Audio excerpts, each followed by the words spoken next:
หันสองสองปองเป็นคู่กันแล้วได้เป็นคู่ที่เมียแก้วได้แล้วก็ความสุขสันต์ขอมอบสิ่งที่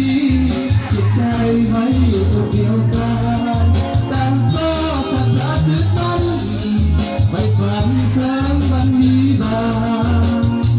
พ่อแม่อย่างนี้จะคิดเติมความสุขสันต์ช่วยเป็นพลังทุกอย่างให้สมยังปรารถนาให้ผู้สมร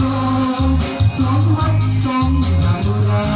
ณพ่อแม่เพื่อนเป็นหัวหน้าได้ก่อนมาให้อยู่แทนใจ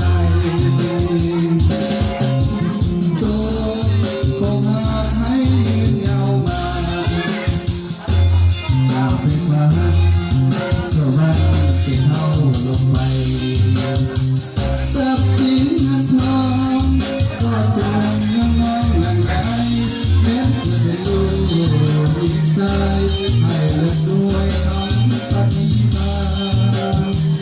รักนี้กันสองสองปองเป็นคู่กันแล้วได้เป็นผัวที่เมียแก้ว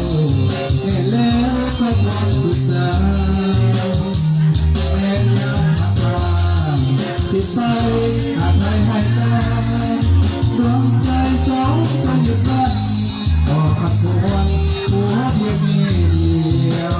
เอาเกี่ยวกันเลย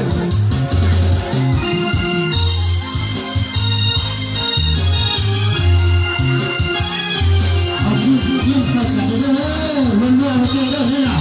มันเลื่อนเลื่อน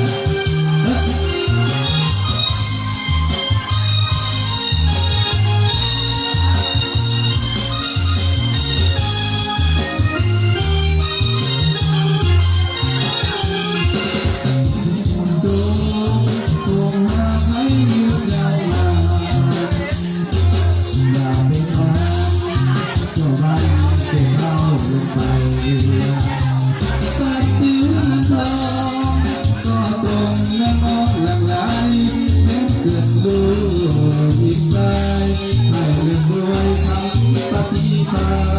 ณหากนี้ทั้งสองสมปองเป็นคู่กันแล้วได้เป็นผัวที่เมียแก้ว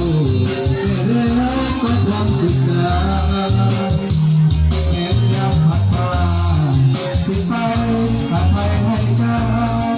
สองใจสองจะหยุดสั้นก็ขัดขวางผัวดีมี